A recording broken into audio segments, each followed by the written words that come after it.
stage makes you squeamish, now may be a good time to go freshen your drink. Now we'll leave room for the bloodthirsty New Yorkers to move closer. I got a great job right out of school, software developer. Then I got a menial office job pushing papers. And now I'm trying to be a comic. It appears that I'm using the Benjamin Button career path. If you guys don't laugh at me today, next I'll be holding signs in front of the shopping center. And then eventually, I'll hit rock bottom at the very end, and I'll look like Tim Hamlin. Unfortunately, he just left, so he can hear that here. I went to the bank. I wanted to pay a bill from my account using an electronic funds transfer. He said, "I'm sorry, Mr. A, you can't do an EFT because your account has nothing LEFT," which I wouldn't have minded, except when he emphasized the L, he did this. Which I guess means that as a full-service bank, he gives me both bad news and insults. I've only used a dating service one time.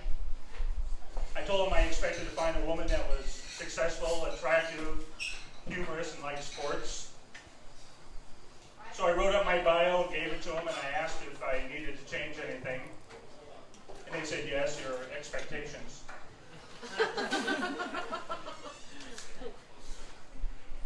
A Broward County Sheriff's deputy was arrested. This is a true story. He had detained a woman for possession of marijuana and then let her go later in exchange for sexual favors. This really bothered me, that the media continues to use the term sexual favors. Why favors? It makes it sound like an adult-oriented birthday party. You know, I envision him pulling her over, getting out of his car, walking over to her car. She rolls down the window and hands him a gift bag full of glow-in-the-dark condoms and cinnamon-flavored lube. I think I just let everybody in here know I have a cheap car because this is how I roll down my window. And I'm continuing to follow the story, though, because I'm interested to see that if he's found guilty, if the judge will sentence him on the 1 to 10 hotness scale of the woman he did this with. So if she's a 10, he would get 10 months in jail, 9 months in jail, and so forth. Now if she's a 1 or a 2, there would be no jail time because he will have already performed his community service. I went to the doctor to get a biopsy. He told me he would only call me if it was benign. It would be cancer only if I heard from him. So I turned off my phone. We're approaching the holidays, so we're going to use that century-old tradition of seeing family members we haven't seen for a while. And if they have kids, the first thing we talk about is how much they've grown. Well, maybe that didn't happen so much in the Citron household, but they didn't hear it.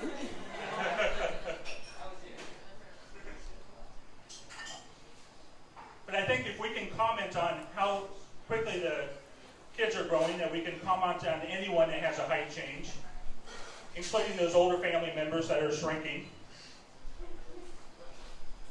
Aunt Betty, how long has it been? I haven't seen you since you were this tall. Someone's going to need a step stool to get into bed pretty soon. And we don't have to stop there. We can continue marking them on the door frames as we do with kids when they get older. We can mark the older people as they get shorter. Someone asked me, though, how you distinguish between the lines that are going up versus down, and that's easy. By smell. Going up, the lines smell like Play-Doh and bubble gum. Coming down, the lines smell like despair.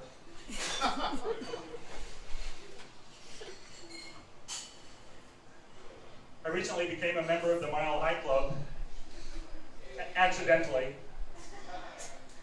The lavatories are so small and I'm so large that when we hit an air pocket, I became intimate with a soap dispenser. I call her Bubbles. She's not much on personality, but she is self-lubricating, so I guess that's a wash, literally. Because of that incident, Virgin Airlines will now have to change the name. Thank you.